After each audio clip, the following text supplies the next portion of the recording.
ভিক্ষুক রাস্তা দিয়া যায় আর জমিদারের পুত্রবধূও যায়।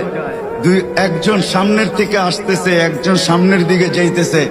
দুইজনের ক্রসিং এর সময় ভিক্ষুকের গায়ের কাদা জমিদারের পুত্রবধূর গায়ে লেগে গেছে।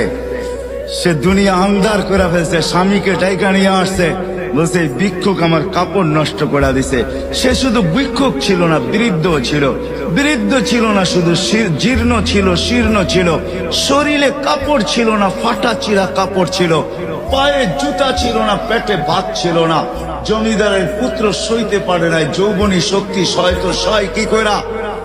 তার স্ত্রীর গায়ে ভিক্ষুকের কাদা, বস সমগ্র শক্তিকে হাতে জমা করা, একত্র করা বৃদ্ধের গালে বসায় আছে। বৃদ্ধ কিচ্ছু বলে নাই, শুধু উপরের দিকে তাকায় দুই তিনটা শব্দ উচ্চারণ করছেন।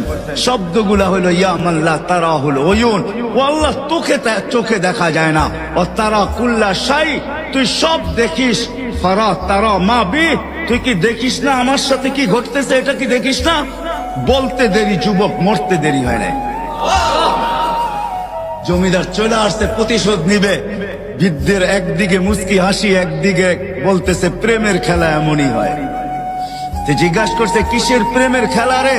বলছে ওর প্রেমিকার গায়ে আমার কাদা লাগছে, পায়ের কাদা লাগছে, ও সইতে পারে নাই। যৌবনী শক্তি দিয়ে আমার বৃদ্ধ গালে বসায় দিছে। আমাকেও একজন ভালোবাসে, সেও সইতে পারে না,